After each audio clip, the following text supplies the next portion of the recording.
Hello, I'm back, and I want to start off by thanking the new subscribers for coming in. Pretty wild. I was not expecting anybody to watch my videos. Gotta say, it's hard to believe people are even subscribing, so thank you. And I've been working on this one for a while. This is about the Neptune Venus Square, or the Venus Square Neptune that's happening. And I've just been jotting down thoughts as I do. I have my notes here. I'm doing it a little different this time. Since people are watching now, I feel like I want to cater a little bit more. So what I'm doing this time that I haven't been doing when I talk about transits is talking about what might happen through the houses, like specifically focusing on Venus as Venus is aspected by Neptune through the houses, if that makes sense. So say Venus is in your first house, I will just be talking about Venus in the first house as Neptune is interjecting its wonkiness into that house. Okay, so to start with, let's talk about what Neptune represents. Neptune is the immaterial. It represents the things that we cannot quantify. It is all the ways in which we're reaching for understanding without being able to really glean what's really there. Venus is our center of love, affection, and appreciation for, I will always say, people, places, and things. Venus is not just relationships, it's also anything that we hold great affection for. It is the way that we are appreciative and receptive to life. Venus is our attachments, the things that we hold precious and the things that we value. So in a square with Neptune, we're talking about skewed perspectives of the things that we're very attached to. Anything that we're attached to, whether that be a relationship, which is the classic Venusian enterprise, or just the things that we indulge in, the things we enjoy. And Neptune has a very addictive reputation. It's known for being the things that we get stuck in. It's known to rule drugs and all that kind of addictive stuff. Not mentioning that specifically, but it's just an example of how Neptune represents addiction. So Neptune in a square with Venus, it's really having to untangle certain ideals and illusions around the things that we love, people that we love. Things can get really weird when Neptune aspects the personal planets. When it comes to Venus, there's the theme of relationships, sociability, and the enjoyment or indulgence of things. Venus represents the ways that we relate to one another, especially when it's transiting one of the sociable signs. Gemini is a very sociable sign.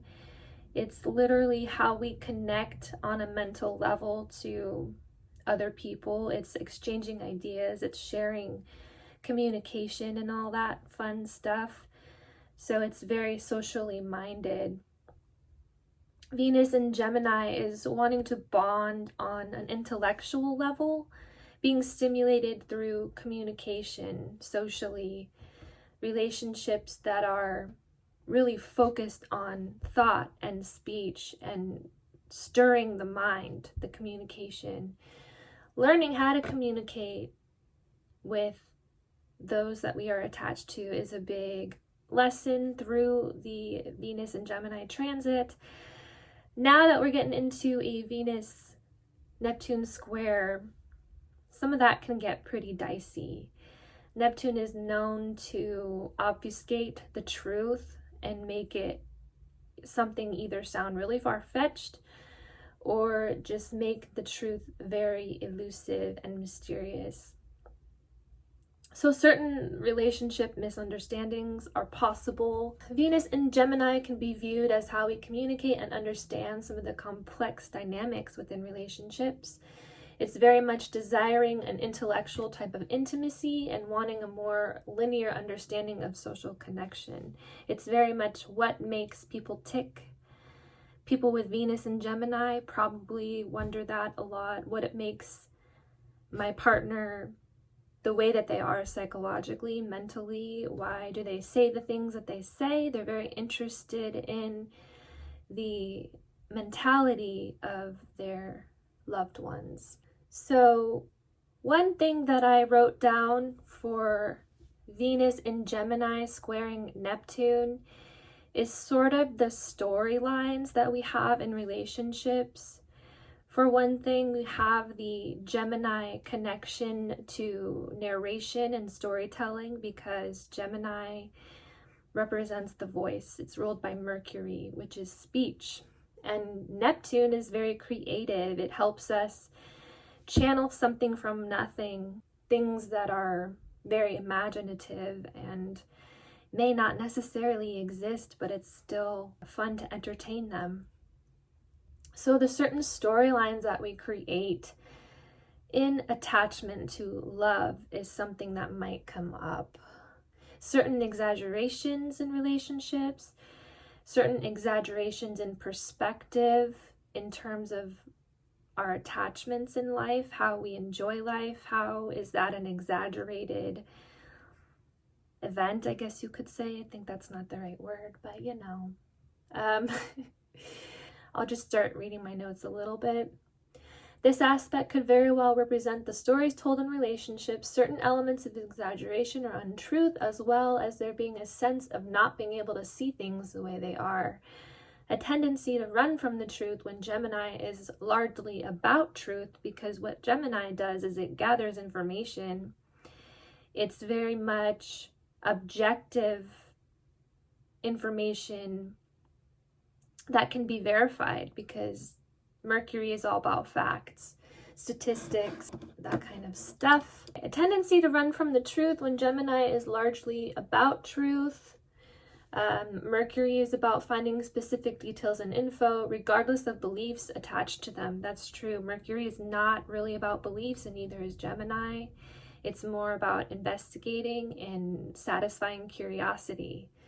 So having to be somewhat confronted with certain facets of reality, but being more tempted to avoid that than maybe normally. I don't know, we'll see what happens. But Venus square Neptune can relate to escapism through feelings of idealistic romance and just generally craving romantic experiences that are not connected much to reality.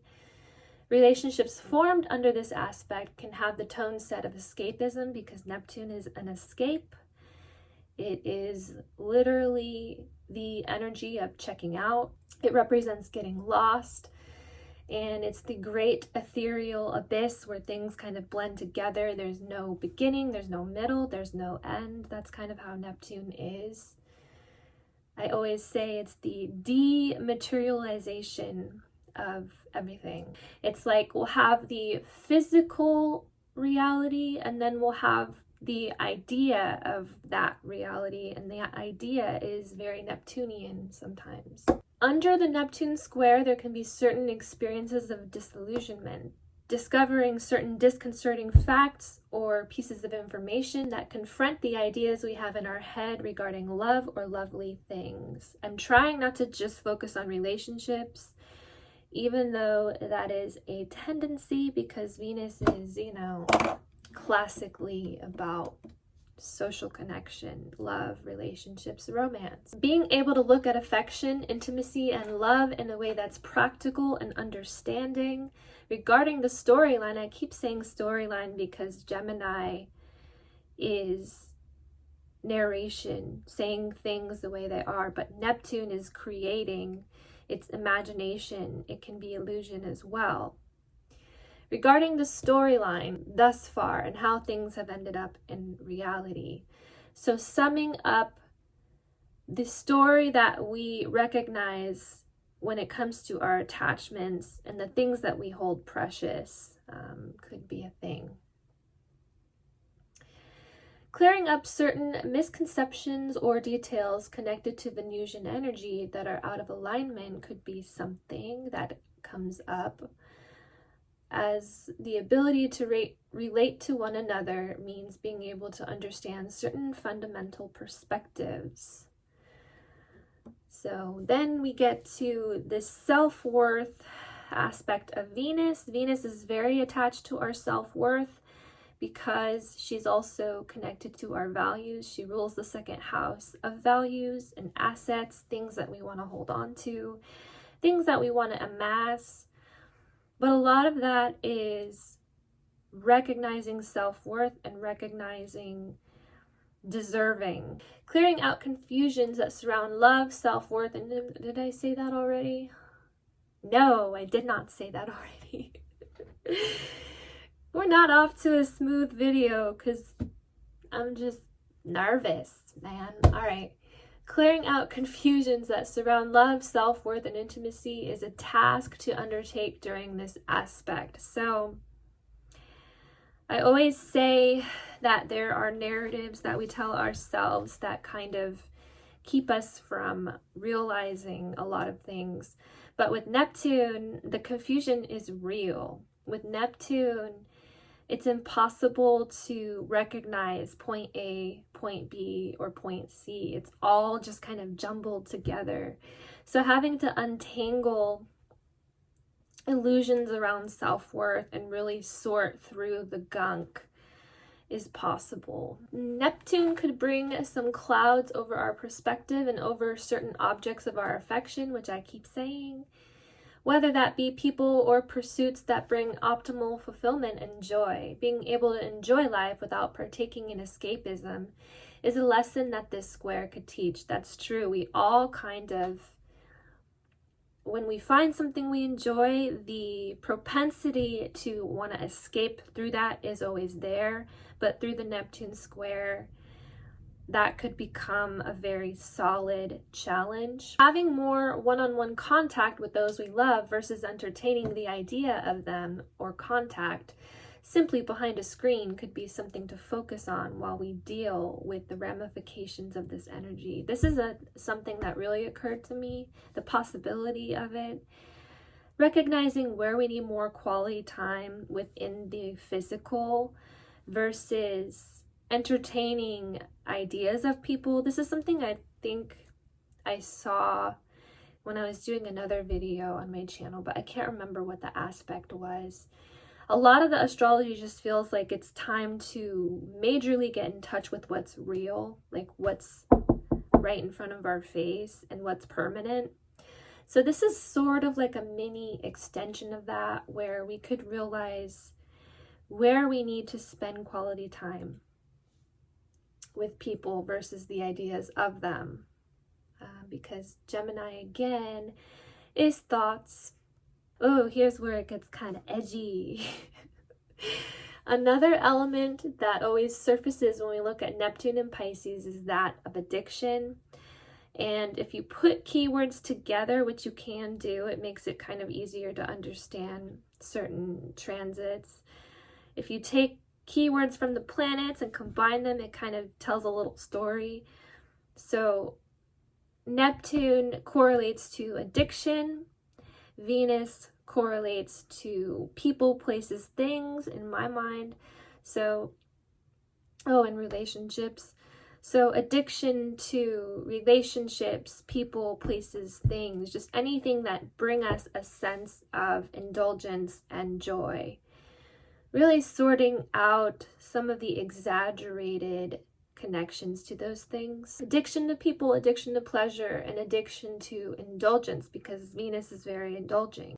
Having to untangle certain facets of dependency as possible, or just having to figure out how to be more independent in terms of stimulation, instead of relying on the idea of other people to fulfill our stimulative needs, which is something that can happen.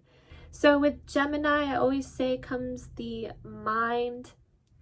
Sometimes we get fixated on occupying our mind a certain way that brings us comfort or it brings us stimulation. So decluttering overstimulation on the mental level when it comes to relationships or indulgence, if that makes sense. Sometimes we get addicted to thinking about certain things or people, and that could need some clearing up potentially. This is always potentially. I'm not saying it's gonna happen, just sharing my ideas of what could come up. Addiction comes in many forms, but when we look at Gemini, we could be looking at the ways in which we over-occupy our mind, bending and twisting it to fit certain ideals and overcomplicating the things that bring pleasure in life. So I've already said that Venus is not just relationships. It's literally anything that can bring us pleasure in life. So basically it sort of connects through our physical senses. It's what we take in and we're like, oh, that's really nice. That's really lovely. That kind of thing. So with Neptune in a square, we could be seeking out that feeling of, oh, wow, that's really beautiful, more prominently. But also our relationship to money is encompassed in Venus because money brings comfort, money brings indulgence, and money brings fun. So having to deal with a relationship to money, which is always a thing, it's not like I'm saying anything unique. We're always worried about money on this planet, but you know, Venus correlates to money and self-worth, things like that. Relationship to money and abundance, the health of our psyche in connection to self-worth, our ability to love and be receptive to love. These are all things that can become obscure or obstructed under the influence of Neptune. Neptune also comes with the energy of sacrifice, as it's literally the loss of physical matter for the sake of pursuing perceptions and ideations, illusions and dreams. How are we pursuing the idea of something precious versus experiencing it in reality? And how are we pursuing the idea of something precious over recognizing it as it truly is? How can we face certain difficult realities in order to develop healthier relationships, whether they be with people, places, or things? I keep going the noun route, but it makes sense to me. Venus is people, places, things that we love, that we cherish, that we're very attached to. So, moving on. This is already really long, I'm sorry. So I wanted to go over who this aspect is going to hit the hardest. Obviously, people who have Gemini placements in the 26th degree, because that is where Venus is going to be when she squares Neptune exactly. So if you have points or planets or asteroids or whatever in the 26th degree of Gemini, you might really feel this. People with planets in latter degrees of the mutable signs, Virgo. Every time I try to list the triplicities and just blank out so hard. Virgo, Sagittarius, and Pisces. With Virgo and Pisces, it's going to be a square. With Sagittarius, there's that opposition. So anybody who has latter degree mutable placements might be a bit of a punch. Yeah, so those are the people that will be affected the most. And now I'm going to get into the houses. So bear with me. I don't think this video is going very smoothly, but oh well. So as I've already said, I'm only going to be focusing on Venus as she's aspected by Neptune and describing Venus in one focused house at a time. So for those who have transit Venus squaring Neptune in the first house, this has to do with self-image, perception and also how other people relate to you. This is one of the placements that will be felt the most because the first house is an angular house. Even though it may not be on your ascendant, if it's on your ascendant, it's going to be like running in the foreground, whereas just in the first house past the ascendant, it's going to be more like it's running in the background by comparison, but it's still important because it's an angular house. So what might you experience? I know you didn't ask, but I'm here and I'm going to try to explain clearly, which is a challenge. So Venus transiting the first house brings a certain consciousness to visibility in the outside world and can create an extra focus on the appearance, the aesthetic, the self-expression through what you wear, how you act, how you behave. And there can be a general desire to be validated more, like a want to be recognized more, appreciated more, but there could be some struggles perceiving that that is actually manifesting. And with Neptune squaring Venus in the first house, there can be difficulty when it comes to deciding how you want to present yourself.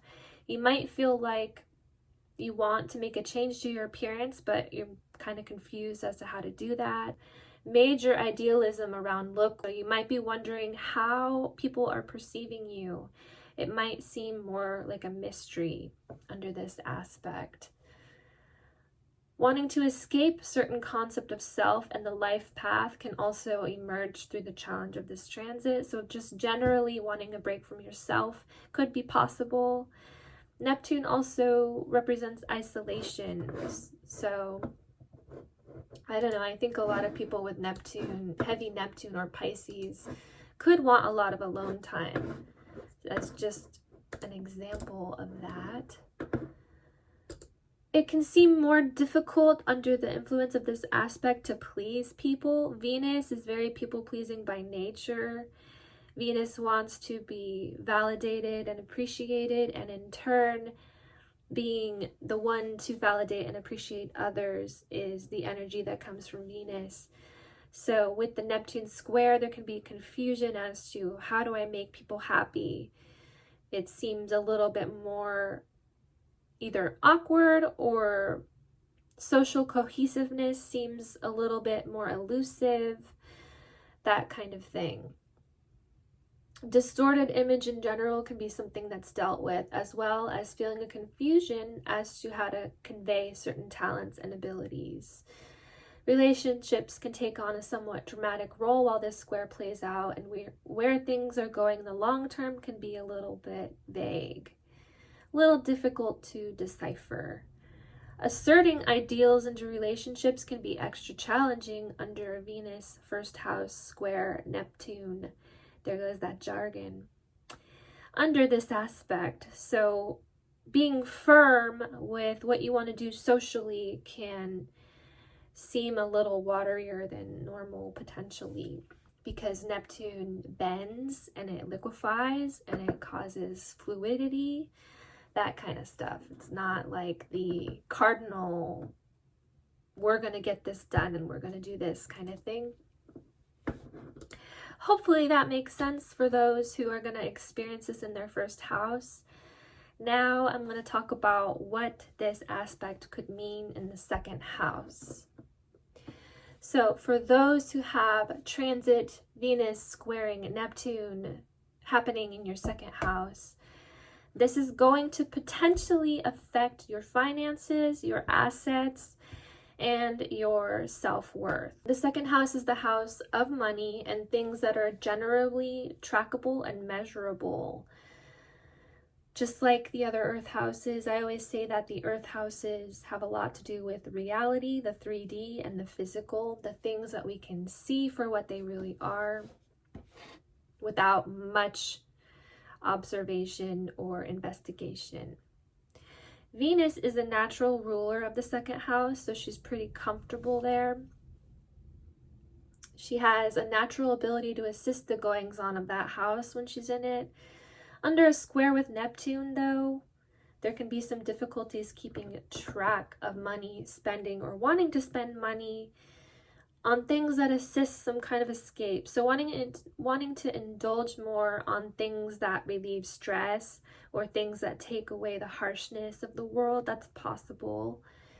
Having new visions of how money should be spent or having new visions of how to invest your money could be something that comes up, but when you try to apply it, there could be some challenges.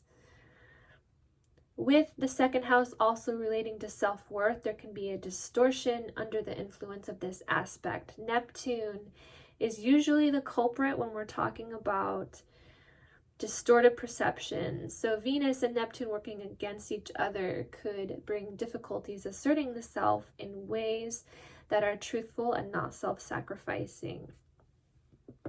So really being able to maintain self-worth that doesn't revolve around pleasing other people to the extent of boundaries being crossed, potentially. Keeping boundaries when it comes to finances and resources and not letting others take advantage of generosity could be a lesson learned under this influence. You might feel a little more fluid with money and wanting to be generous and charitable. That's always a potential. On the other hand, keeping a watchful eye on what others say their intention is in connection to money could be important. Some may try to borrow from you with not so great intentions. Overall, this transit could be about being vigilant and seeing social dynamics objectively without getting carried away by wishful and imaginative details. Hopefully that makes sense. I was reading from my notes as well, so if it seems rehearsed, that is why. I'm just trying to keep things clear. I will now move on to those who have this transit happening in their third house. House 3 is all about how we connect with the world in the most immediate sense. That's why, in my opinion, it rules siblings, because those are the people you know immediately from birth. It rules your first experiences in education. It rules where you are immediately when you're born. It's basically just the things that we experience right away. With Venus enduring a square from Neptune in this house, there can be some distortions of speech, thought, or perception. So the things that you say may not come across very clearly, or vice versa, the things other people say may not come across very clearly. Venus in the third house overall can be a time where we get really amped up about communicating and sharing our thoughts and our ideas. It's a very sociable transit that could bring us out of our shell. But with Neptune squaring Venus in this house, there can be a desire to kind of keep certain thoughts hidden, or there can be a fear of not being perceived correctly or being misunderstood. Basically fearing that the way your mind works is not accurate. Neptune is the planet of loneliness and isolation, but it also represents deeper receptivity and connection to the spirit through understanding the importance of solitude. Having some periods of solitude is possible under this aspect, even if it comes attached to some social anxiety or confusion as to how people are perceiving your mind and the way it works, or the way you speak, certain things that you say. Wanting to escape through things that help you avoid the harshness of the world is extra possible under this aspect. If you're more ambiguous than usual regarding what is going on internally, it may be made clear under this transit. So basically, where do you keep your thoughts to yourself? You might feel, like I said, an extra desire to do that, but is that going to serve you? I think that could be recognized. The other way that could manifest is just really not understanding how other people are acting or what they're saying. Like, there could be some off-the-wall communication that leaves you wondering why, like, what the heck is even going on. That's a lot of Neptunian energy as well. Developing a clear and empathetic understanding of communication and relating to others may be important at this time, because Neptune is confusing as F, but also about empathy and receptivity to others' emotions. It's a very bleeding heart kind of energy, and I think during Neptune squares we could always learn how to be more empathetic and understanding. So there's a plus if there is one. Moving on, we're now going to talk about having this aspect with Venus in your 4th house. So the 4th house, I always view 4th house transit as really, really close. Like the energy of the planet transiting the 4th house brings it really close to your chest, because the 4th house is all about our subjectivity. It is our perception of life based on how we feel, how our emotional reactions are triggered. So Neptune on its own, I found, really triggers the emotions. It can make us more shifting and changey. Is that a word? No, changey is not a word, but it can cause us to shift and change emotionally at a more rapid rate. This is because the 4th house is the emotional center. It is the inner kernel of our psyche that not a lot of people might see unless we're very vulnerable and open. It's super sensitive. Venus rules everything beautiful and life-enhancing and correlates to some things that may seem superfluous but bring great happiness in turn. When it comes to the 4th house, we deal with how we feel about things. And Venus's influence in this house can bring a sense of really desiring more beauty, really wanting to be surrounded by loveliness. But it's important to not get carried away under the Neptune square. Recognizing the beauty as everything is already could be important. In a square with Neptune, there comes some form of chaos. Emotions can be overbearing and encroaching on the enjoyment of certain activities, because Venus relates to our ability to enjoy life. But Neptune can kind of bring a sense of either complete fog, elusiveness is a word I like to use, but also it can just make things a little bit more difficult to grasp, and that includes the enjoyment of certain activities potentially. When it comes to 4th house Gemini, a large part of emotional bonding is through communication and intellectual understanding. So it would not be surprising if Neptune's messy and confusing influence renders this transit extra difficult. So for those of you who have 4th house Gemini, not being able to understand something emotionally could bring extra anxiety, potentially. Neptune is a very emotional energy, as I've already said. When it undergoes difficult aspects, the emotions can run very high. So being able to untangle from lack of clarity around the emotions is going to be a potentially important lesson, because squares always come with lessons that we can conquer as long as we don't overreact to the challenges that they bring. Understanding how to feel about certain relationships and people can be tough under this aspect, potentially in connection to family as well, because we all know that the 4th house is our family and home base. Family dynamics can lack harmony or clarity under this transit. And as the 4th house relates to the past, there can be some hang-ups via perception of the past and past relationships.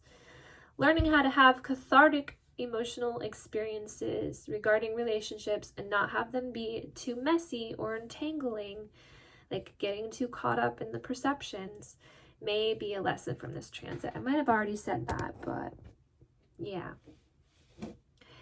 Now we're going to move on to Neptune squaring Venus in the 5th house. If you have Venus in your 5th house around the time of this aspect, this is for you. This transit could put a kind of creative pressure on you, potentially, because the 5th house is all about creating, creativity. It is our truest expression of self. And with the Neptune energy being that of creativity as well, imagination and the arts, there could be some perceived pressure to create something, or a difficulty when it comes to understanding how to manifest certain creations. So this is a very artistic transit.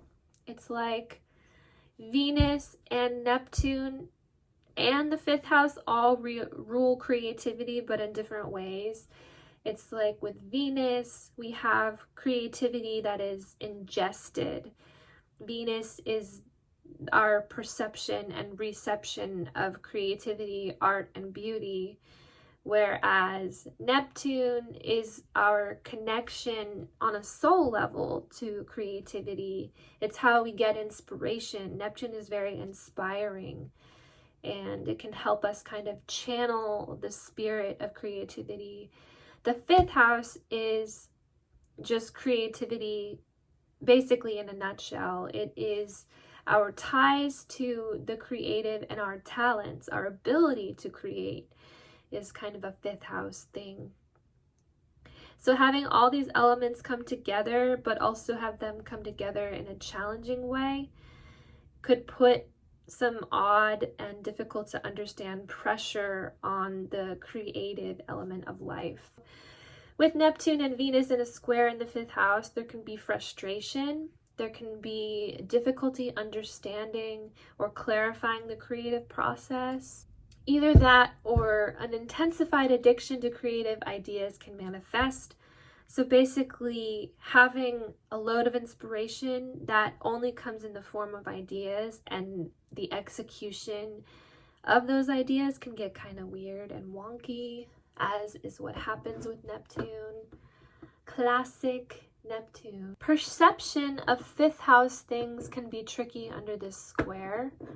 Things such as fun, recreation, hobbies, leisure, games, and children, which is an interesting facet of the fifth house, I think. I need to make a video on that specifically, but that's another story. But basically, the fifth house rules children, so certain misunderstandings or perceived disconnections from children could be present potentially. The idea of relating to children or dealing with children can have some hangups or confusions. Gemini in itself, because this is for people who have fifth house Gemini in the latter degrees, or just fifth house Gemini can have a very childlike enthusiasm or excitement, much like the mind in childhood. Neptune can bring about an obscurity around spontaneity or cause a form of impulsivity that is based much more on dreams than reality. So you might have a bunch of ideas to explore, and that can feel kind of weird, chaotic, overwhelming potentially. The challenge is going to be to funnel these inspirations possibly into a tangible, observable result, or there could be a creative block. I feel like transits could always manifest in two totally different ways. Dealing with heavy disorientation around one's creative power is possible under this aspect, as well as feeling certain elements of disillusionment in connection to romance, because I always forget the fifth house connects to romance. It is our dating life, but also kind of our earlier non-committal dating experiences. So really having to sort through certain perceptions of romance is possible, or certain frustrations around it. Feeling heavy or wistful around romance is possible under this aspect. Now we will move on to those who have Venus square Neptune in their sixth house. Venus in their sixth house. If you have that going on right now, this is for you. So the sixth house is probably the least fun house, to be honest. It's all about the things in life that we have to attend to, the things that we have to organize, and it's actually difficult having Neptune interfere with this house because the topic of illness or certain anxieties around health can come up. Neptune impeding its energy onto Venus in this house can create a desire to escape reality, because sixth house is all the things that kind of mount up and become things that we have to deal with. Otherwise, chaos could ensue. Feeling an extra responsibility for others is possible, because Venus is our connection to those we have affection for, and sixth house relates directly to a sense of responsibility, duty, and purpose. So feeling a strain in terms of it seeming as though we owe people something, or it seeming as though there's a lot of expectation in relationships, more than usual, possibly. The concept of service is connected to the sixth house, and Neptune is sacrificing. So there's going to be an important boundary potentially that is required when dealing with this aspect. A boundary that should not be crossed, and the desire to self-sacrifice in certain ways should probably be avoided. There may be pressure to give up something during this transit, or simply figure out a better way to meld it into reality, because the sixth house is very much make this happen, work hard to make it happen, but Neptune is the opposite of that. So health concerns can also be something that occurs under this transit, as the sixth house relates to our physical health. And Neptune is a planet that can induce illness. Not really, I don't know why I put it like that, but Neptune is connected to negative health experiences. It doesn't mean that these issues are going to come up. It could just mean worrying about health more than usual, or even worrying about the health in relationships, like worrying about the health of people that you love and care for is possible. The sixth house is also correlated to work and the exchange of energy for money. Pondering a more idealistic line of work or a more idealistic way of exchanging your energy for money is possible. Desiring to take a break from mundanity could be something that's experienced under the influence of this square. Having to undertake the organization needed to facilitate a protective... Oh my gosh, I can't talk anymore. Sorry, I'm getting winded here. This is a long video. Having to undertake the organization needed to facilitate a productive connection to reality could seem more scattered than usual, as Neptune works its magic of confusing and confounding. Or it could cause a craving for more mystical experiences that are maybe a little bit paranormal. Work relationships can also be temporarily hung up with illusion or deception under this transit, because sixth house rules co-workers, people we work with, people we collaborate with in a productive sense. I hope that makes sense. I'm going to move on to those who have this transit happening in their seventh house. So Venus in the seventh house is pretty comfortable because Venus rules this house. It's her second ruled house. And with Venus transiting the seventh house, relationships can take on a more important element than usual. With Neptune bringing in its energy of effery and confusion, though, relating one-on-one with people could get a little bit weird. There can be some difficulty clearing up perceptions in relationships. And it can cause one to feel as though people aren't reacting properly to you, as though people aren't understanding you properly. It's kind of similar to this aspect happening in the first house, except it more clearly affects social dynamics and the dynamics of social situations. Neptune is a strange energy in that it can bring more questions than answers. And when it comes to Venus, we could get carried away in the search for validation and a desire for affection and admiration, because Venus is quite people-pleasing. So we might feel a need to be validated more deeply in our relationships or you might, I shouldn't say our, I'm just used to talking like that.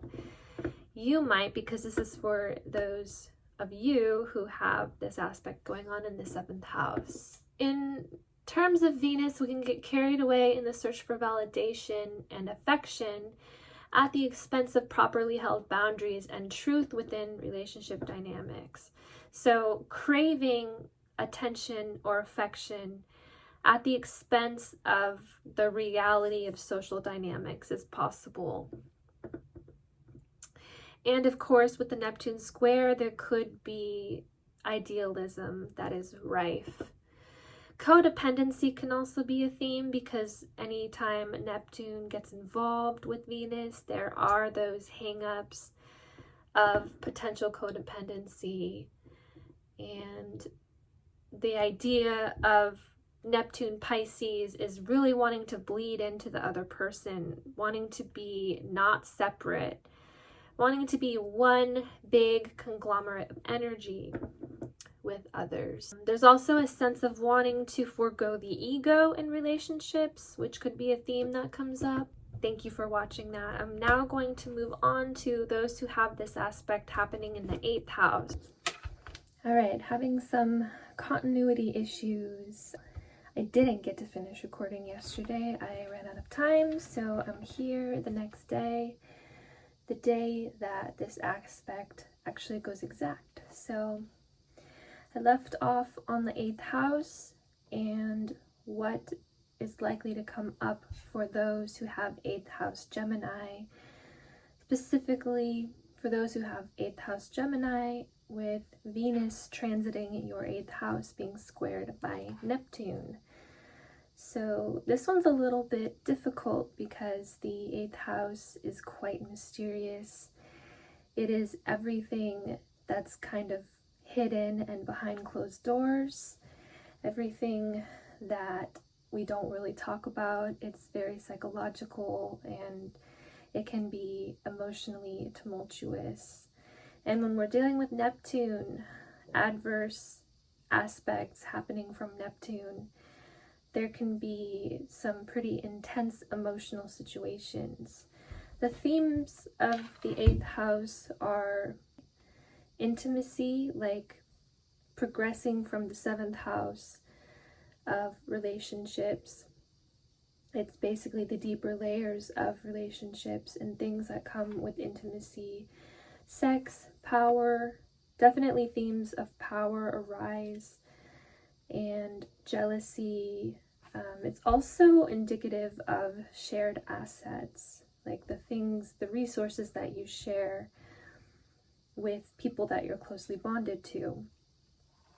Now, Venus in this house is not incredibly comfortable. It's actually in its fall when it's in this house. So the experience of Venus in this house can be kind of uncomfortable. And when we're talking about a square with Neptune, Venus in a square with Neptune can already complicate certain relationship dynamics and create confusion. But in such an intense house as the 8th, we're looking at potential power struggles or struggles with jealousy, fears of being rejected, just generally some complicated issues that could possibly come up. So a thing about the 8th house as well is secrecy, and Neptune also adds a layer of things that are difficult to see or perceive. So there could be an increased desire to keep things hidden, or a fear of something being revealed that would warrant rejection. Really being possessive or covetous over certain facets of relationships is possible. So a large element of the 8th house could be fixation or compulsion, because there is just so much focus and intensity in that house as it's ruled by Scorpio. Scorpio tends to dig at things until it's acquired or until it's figured out. But Neptune really brings in this unreachable quality to certain issues. So under the influence of Venus in the 8th house squaring Neptune, there can be challenges that arise that relate to compulsion or addictive tendencies, whether they be really mild, or some of us who have actual issues with addiction, there can be kind of a review or just having to sit with it more than usual, potentially. And something that comes from the 8th house is this desire to be as close to loved ones as possible, whereas with Neptune creating a fog over everything, there can be this feeling of distance that comes up in relationships. And then the element of power that always comes from scorpionic energy, having to sort out certain power dynamics in relationships, being worried about being overpowered or being worried about losing power is also possible. But overall, it's pretty intense. It is not a very lighthearted house, but it comes with deep, beautiful transformation. The power that does come through overcoming 8th house lessons is immense. So hopefully that makes sense. I am now going to move on to those who have Venus transit Venus square Neptune in their 9th house. So, what is the 9th house? The 9th house is the subjectivity of our experience through our beliefs. We take the 3rd house, immediate observation and processing of information, and we turn it into beliefs, we turn it into philosophies. And the 9th house is also higher learning, and it can be travel, because through travel we really develop a sense of what we believe the world to be. So the 9th house is things that are more abstract. With Venus in the 9th house, there could be a desire to bond through beliefs or philosophies. There can be a desire to travel with loved ones, or to just really experience a more meaningful relationship experience. Venus in a square with Neptune in this house, there can be some derision when it comes to beliefs, because Neptune is also somewhat related to beliefs. It's our perceptions of more out of touch with reality things. So disharmony when it comes to beliefs, having difficulty integrating beliefs into relationships could be a thing. Oh, another thing, there could be a sense of restlessness under this aspect, because the 9th house represents the wide world, everything out there, and Neptune is very idealistic. So you could suffer this feeling that things would be greater anywhere but where you are, wanting to have this really deep connection to surroundings and environment, but feeling kind of caged in is possible. There could also be experiences that challenge your perception or challenge your beliefs in general. There could be a shifting of certain belief structures. And then there could also be a misunderstanding in social situations when it comes to philosophies and beliefs, just generally perceiving life way out here, way zoomed out. So there could just be a feeling of really wanting to be understood, seeking meaningful conversations with people who get it, who understand, and who meld with your values is possible. Overall, a lesson that could come is to try to be grounded and present in the present moment. Make the best of things where you are as of now, because trying to expand too much under this aspect could lead to some disillusionment. Hopefully that makes sense. We are now going to move on to those who have transit Venus square Neptune in the 10th house. So Venus transiting your 10th house, being squared by Neptune. The 10th house relates to your public image, It is the way that the world views you. It's the you outside of your private self, outside of your emotions, outside of your inner world. And having Venus here could be about image in the sense of what you're providing in terms of legacy. It's the career sector of the chart. So there could be some big visions or skewed visions around your contribution to society. Venus in the 10th house could make you want to share success more prominently. It really is a share the wealth kind of placement. It renders one wanting to be seen as charitable and graceful, sophisticated. But in a square with Neptune, there can be some misconceptions or difficulty really integrating image in a way that is desirable, I guess you could say. There could be a wistfulness when it comes to being recognized. Like, you could feel as though you're not being recognized for the thing that you want to be recognized for. Feeling as though people admire you could be something that is ideal at this time. Receiving Neptune's energy negatively in this house could bring about certain illusions around the idea of being seen. So being fearful as to what people are saying about you or what they're thinking about you.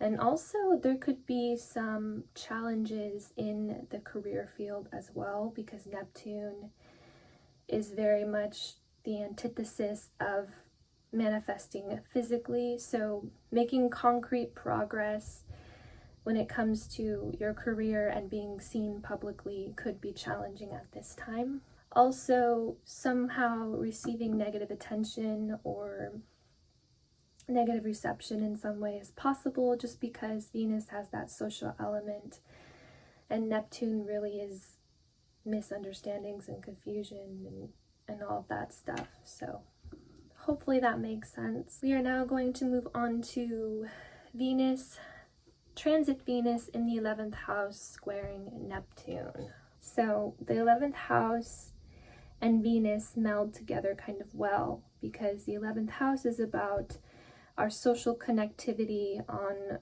a somewhat broader scale. It's our friendships, our acquaintances.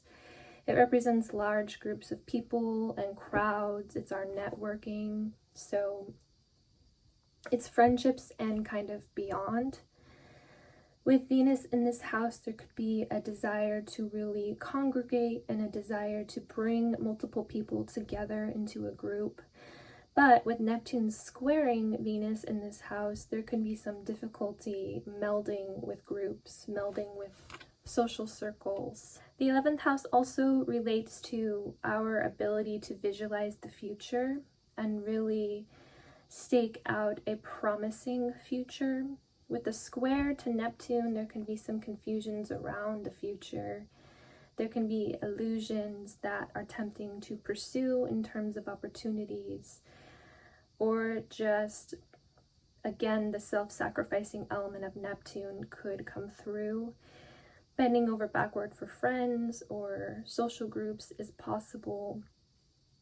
The importance of staying firm in one's identity and originality is going to be potentially important during this aspect. So not letting people take advantage of your charity, which is another 11th house thing. It really represents charity and generosity.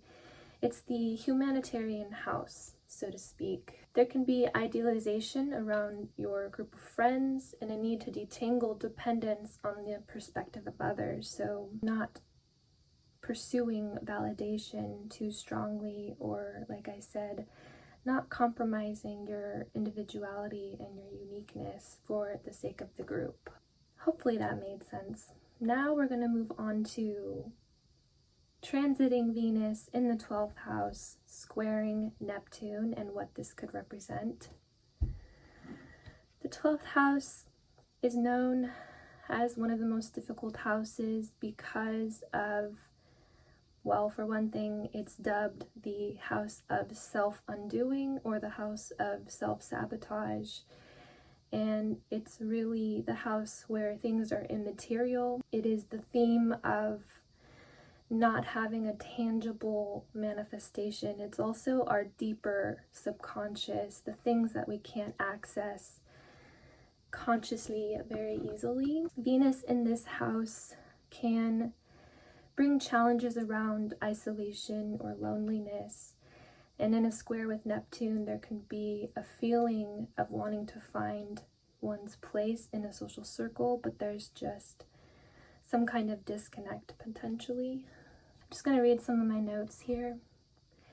The ego has no place here, and house 12 is where we undergo experiences that are not attached to the ideas our egos hold for us or what is supposed to happen. Venus transiting this house can create a focus on or fears of isolation and loneliness, because Venus is sociable by nature, and the 12th house is one of meditation, peace, and reflection that comes from solitude. Because there's certain things that we can only experience on our own, and that's sort of what the 12th house represents. But Venus is very much love me, look at me, validate me kind of energy. Venus is sociable by nature, and the 12th house represents aloneness and spending time in a void.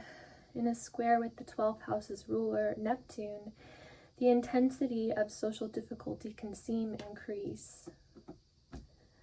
Having to clear up certain facets of reality regarding what it means to be truly socially connected versus the quality of life that comes from spending time alone could be a challenge that comes up during this transit. Another aspect of the 12th house is faith and belief, as well as spiritual connection. So there could be a desire to connect more deeply on a spiritual level in relationships at this time. But in a square with Neptune, the challenge could be melding spiritual beliefs throughout relationships. Venus is half about people and half about things. Learning valuable lessons regarding how to live below means or understand the value of the material world is something that can come up during this transit, because Venus is about fulfillment that comes through the physical senses largely. 12th house is a house of sacrifice and doing without. So there can be some difficulty really sizing up those things. Not being able to make ends meet but still maintaining faith is a theme that could come up during this transit. Neptune is the blindness that greets us from the side that we're on. The other side is the side of spiritual assistance, which does not reveal itself until the very last moment. So that is everything. I think I made it through all the houses. This was a very long video and I'm very tired. I think next time I'll have to make it shorter because this was a lot. Thank you to anybody who sat through this. I really appreciate it. I will be back with another one, and see you later.